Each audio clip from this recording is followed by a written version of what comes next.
60 के दशक की सबसे फैशनेबल एक्ट्रेस तो थी ही साधना। उस दौरान ड्रामा और सस्पेंस फिल्मों के लिए भी वो पहली पसंद हुआ करती थी। 2 सितंबर 1941 को साधना शिवदासानी का जन्म पाकिस्तान के कराची शहर में एक सिंधी परिवार में हुआ था। बाद के दिनों में उनका परिवार मुंबई आ गया था। मेरा साया, वो कौन थी, एक फूल दो माली, लव इन शिमला, राजकुमार, आरजू, मेरे महबूब और वक्त जैसी फिल्मों ने साधना को स्टार बना दिया था। उस दौर में उनका चूड़ीदार कमीज और उनका हेयर स्टाइल ट्रेंड बन गया था। उनका Sadhana cut hairstyle Hollywood actress Audrey Hepburn से कॉपी किया गया था।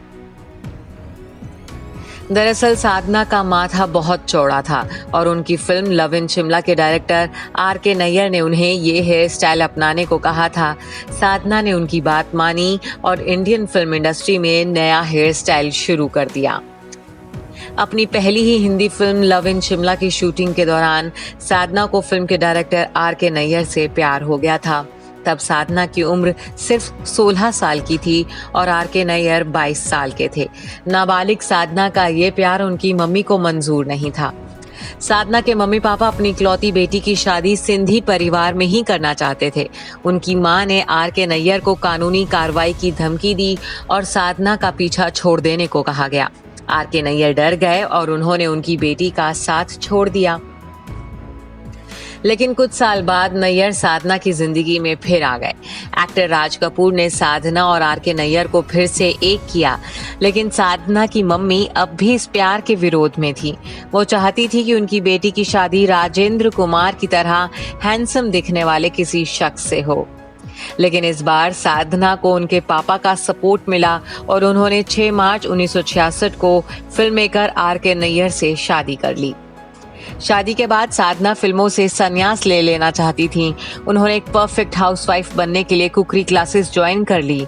वो फिल्मों की बजाय अपने घर परिवार पर ध्यान देने लगी। लेकिन इसी दौरान थायराइड की वजह से साधना की आंखों में प्रॉब्लम हो गई और इलाज के लिए उन्हें अमेरिका जाना पड़ा। 2 साल तक वो बॉस्टन में महंगा इलाज करवाती रहीं और जब वो वापस लौटी तो घर की फाइनेंशियल कंडीशन ऐसी हो गई कि उन्हें वापस फिल्मों में लौटना पड़ा। अपनी दूसरी पारी में साधना ने इंतकाम, एक फूल दो माली और आप आए बाहर आई जैसी हिट फिल्में दी।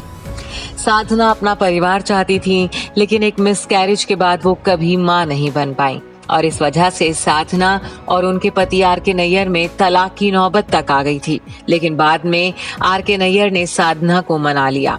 साधना और R.K. नैयर का साथ 1995 तक रहा।